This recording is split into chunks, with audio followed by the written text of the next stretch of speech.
Whoever controls the entity controls the truth. Mission Impossible Dead Reckoning is the latest installment in a long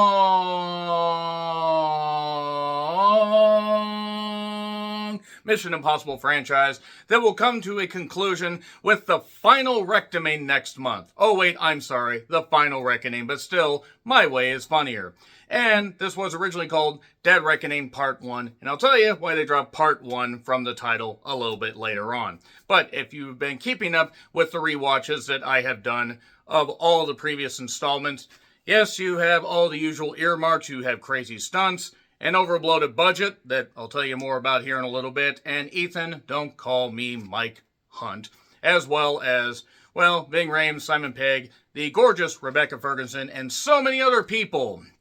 Some returning characters, some new characters, and if you have enjoyed the previous installments, then maybe you'll end up enjoying this one. Maybe you need to do an entire rewatch. Whatever you choose. Basically, the Mission Impossible movies, while not maybe the world-defining action franchise as some people say it is, and that's fine if you think that, I have found some enjoyment with them, even if a lot of it ends up being pretty repetitive. So speaking of repetitive, they brought back the director of MI5 and 6 and also Way of the Gun, Christopher McQuarrie. And they brought in another writer, Eric Jenderson, who did Sublime. He doesn't practice Santeria, doesn't have no crystal ball, and Ithaca. So you have Tom Cruise doing more crazy stunts. You have, Peggy Carter herself. Yes, Haley Atwell, the incredibly gorgeous Haley Atwell. My goodness. You have Ving Rhames returning as Luther. You have Simon Pegg returning as Benji. You have Isla, played by the equally gorgeous Rebecca Ferguson. You have the very gorgeous Vanessa Kirby, who plays the White Widow. You have a new villain in Gabriel Asai Morales, who is a good actor. I'm going to tell you more about how I feel about the villains of this franchise in just a little bit. And you do have Palm K. I always screw up her last name. The one who played Mantis in the Guardians of the Galaxy franchise, who is very captivatingly beautiful. A lot of beautiful women in this movie. I mean, that's unfair. Rebecca, Palm, and Vanessa. And Haley. I mean, that's unfair. That is grossly unfair to put that many talented and gorgeous women in a movie where you're supposed to be paying attention to the action. And you try. But God damn it. So anyway, a world-destroying, self-aware, ever-evolving AI program is going to destroy the world unless Ethan and his IMF team can stop it by getting two pieces of a key together to do something. We find out what in the final reckoning, I assume, because they're not going to do another one of these, and I'll tell you why. This had a $291 million budget, way bloated due to COVID protocols, but also the fact that the insurance company that was helping with this, Chubbs, stopped. This is a serious review. Stop laughing at Chubbs. I'm not laughing at all. Chubbs. They're having half a chub just thinking about it. Serious review here. They should have paid them a small pittance and kind of balked on the payout, and that ended up bloating up to them paying about $71 million in US dollars, which would have actually taken the budget down to about $220 million. That's still about, that's just over $40 million higher than what Fallout was, which had about $178 million budget. It had a $54.6 million opening. Okay, ouch, not great. It did make $172.6 million US and $571.1 million worldwide. Now you're thinking, okay, the previous installments, 4, 5, and 6 actually did pretty well. They did better than that, or 5 and 6 for sure did. A lot of these facts and figures are going in my head. But you're thinking, how in the world would a slam dunk of a franchise not do all that well? Well, there was a little thing called Barbenheimer. Barbie and Oppenheimer coming out very soon after this that took over the box office, swallowed everything up, and yeah, they probably should have released this maybe sometime in early June. I know that Indiana Jones and the Little Mermaid came out in the previous months, but still, they probably would have had a much bigger success rate. Or maybe people were just finally getting tired of the Mission Impossible franchise. Also, it didn't help that audio was leaked about Tom Cruise yelling at various crew members for not doing social distancing due to COVID protocols, afraid the set would get shut down. which I guess would be something to worry about, but maybe don't yell and be a full-on dick, but this is Scientologist Cruiser we're talking about. Nevertheless, the plot, such as it is, involves that key. It involves, various double, triple, quadruple turns, other characters. I will say the bloated time, or runtime rather, really did affect this movie, because this was almost 2 hours and 50 minutes. Now, Fallout was 2 hours and 27 minutes with end credits, but that mostly flew by. This is where things were getting a little ridiculous. Had they trimmed about 15 to 20 minutes off of this thing, I think I probably would have liked it a whole lot more, because there were scenes where I'm like, all right, we could have done that. They did a whole thing where, and I'm sorry, there are going to be spoilers in this. The movie has been out for 2 years, but there was points where characters would do the same thing, and it just got where it's like, okay, characters fell for it the first time, the second time, but you fell for it the third time. So basically, there's a submarine that is taken over, or the AI entity takes over this whole thing. That's what the entity is. It's that AI program, all self-aware and world domineering. It's a ghost in the machine. It's all this stuff, and I mean, I get it. I get what they were going for here, but this is where things were just starting to kind of jump the shark for me. One guy had the key for all this, or at least some of the key. And there was a food delivery for Icy Wiener. Oh, crap. Going back to the beginning, before Ethan joined the IMF, there was a death involving a man, Gabriel, and another woman. We find out later the guy's named Gabriel. Isla has gone rogue again. Apparently, we go to the sandstorm, deep hurting. So Kittredge is here. I don't know why they decided to bring Henry C. back, but nevertheless, I do have to point out Idria Vama. My goodness, what a gorgeous woman as well. A lot of beautiful women in this. Carrie Ells is in this, as you wish. And I'm going to skip over some of the, I guess, finer details of the dialogue, because not a lot of it really matters. He ends up gain information out of Kittredge, because Kittredge has seemingly gone rogue, or maybe not. They don't really decide on this till later. And Gabriel is basically the villain here. He's going to attack everybody that Ethan has loved, and ends up using them to get to him. I do enjoy how they introduced Haley's character. Grace, I have to say once again, she is captivatingly beautiful. She's very talented, but she is captivatingly beautiful. And we get, her being introduced in an airport, and the idea here is that Ethan must also be on comms. There's this weird facial recognition stuff that is stopping him from being recognized, but it also turns out that the entity is nearby, and the entity somehow has infested all this technology. I don't know how, but it just has. So, yeah, Carrie Ells is there. It turns out during the sandstorm part that Isla actually didn't die, that Cruz is trying to save her. Kittredge vows vengeance. He doesn't really get it. Ethan uses the masks and everything. First of this one stone-faced guy, and then a Kittredge mask, because apparently the mask technology can work as long as it's not shown on camera. And I'm not even kidding. 28 minutes into this near 3-hour action movie, we get the opening credits. That's ridiculous. Now, I know they did something similar in Indiana Jones 5, which I try to forget. I know they did a long thing for that, but still. So, Vanessa Kirby's White Widow returns. She's still doing arms dealer stuff, seemingly forgetting the end of number 6. Now Hunt is being hunted in the airport. It turns out that Grace is a really good pickpocket. There's this running gag with this lighter, and the whole thing is that Ethan is basically, trying to get Grace to be on his side. I'd like her to be on my side too, but I digress. And Simon Pegg has to disarm a bomb that basically, seemingly is run by this entity AI. To find out more information about him, it's this weird word puzzle thing. It even had the U, the letter U, the letter R, and Dunn, his last name, Benji Dunn. At least he's not related to Kevin Dunn. Ethan gets outsmarted during this. Can't quite get away because he's starting to lose his touch.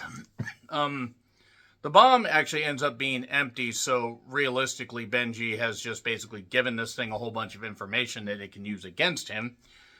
And now everybody must kind of go to analog. There's even a thing where Carrie Ellis and Kittredge have this one final little thing where they can go analog and do whatever to have all this archived information, because they create this absolute insane, powerful AI entity that is self-aware and can always learn and everything. And maybe you shouldn't have designed that.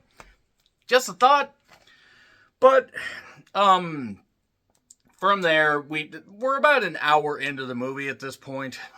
Grace gets captured in Italy. Gabriel shows up because he's trying to look for the key. And Hunt plays her lawyer.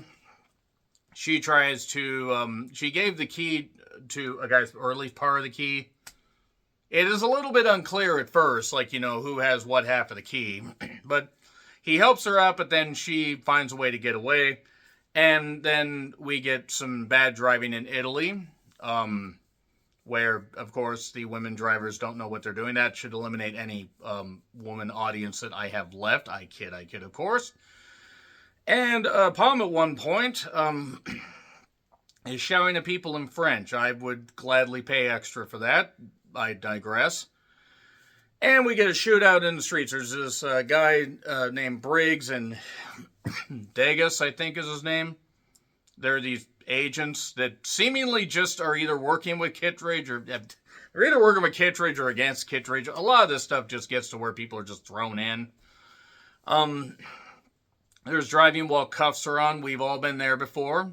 Who hasn't been there before while driving with cuffs? Just me. I'm not going to talk about it anymore. And we get wrecked cars. We get, a pretty good chase scene actually through the streets of Rome. So that's pretty nice. And then Ethan has an old, or a car set up, a smart car. And it's an old Fiat. Or Fiat, however the hell you say it. And we get this. We get some funny stuff with them trying to drive. They're driving through people. They end up in an old train tunnel while Palm is chasing them. And he ends up in the train tunnel, almost hit. Grace ends up outsmarting him again, leaving him handcuffed to the steering wheel. Benji and Luther show up despite the fact that he told them to stay away. And Isla is too, because she actually isn't dead, at least not yet. Isla knew all about this stuff, but couldn't, but for whatever reason decided not to reveal it until now. Now we go into the club, and Palm, again, Jesus, she's beautiful. My God, she was besides Batista, she was the best part of the Killer's Game. Or Killer's Game. Whatever one had Batista, there was the Killer and then Killer's Game. I'm sorry. Gabriel tries to basically get through to Grace, hey, all this. He's talking in riddles. It's almost like the architect from Matrix Reloaded, which actually got very frustrating. This movie needed more double turns, is what I noted. Vanessa Kirby does look great. She plays Alana, a.k.a. the White Widow.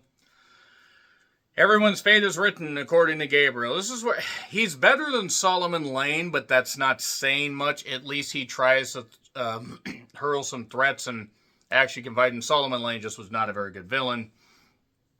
And we get, double, triple turns. Is the White Widow actually on the side? Who wants the key? Who wants to give the key to who? The entity has taken over the comms, so now it's mimicking Benji's voice because he told it all this stuff that matters to him. And there's a point where Isla is fighting Gabriel on a bridge because she has a sword.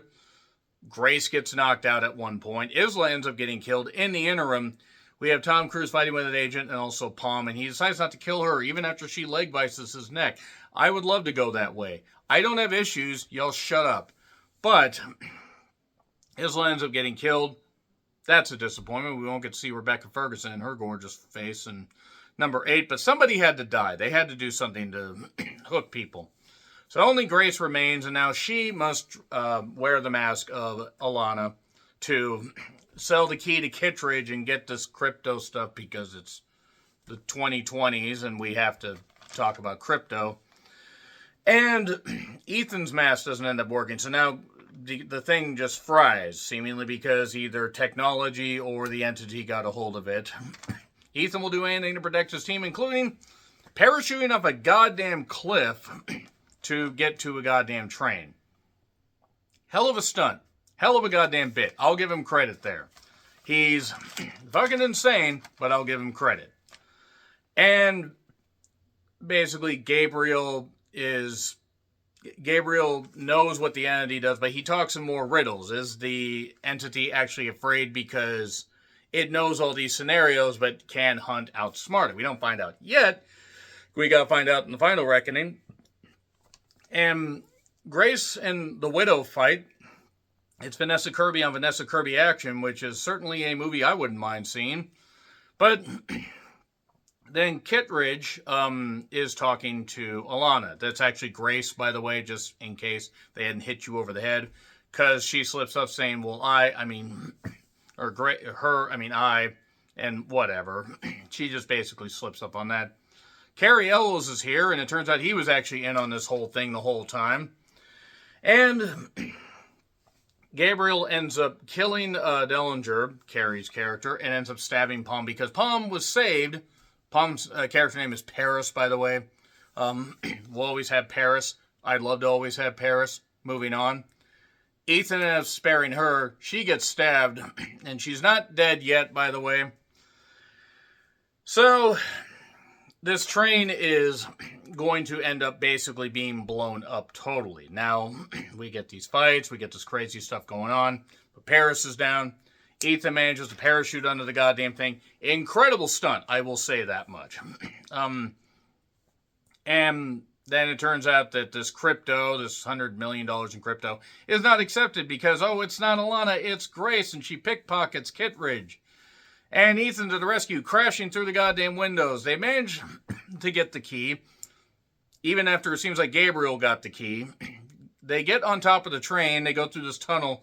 For whatever reason, Gabriel feels like the right time to try to stab him and kill him is while they are moving under the, through this tunnel where even if you don't lay perfectly flat, if you even try to move a little bit, you could lose a finger. Yeah, but I'm taller.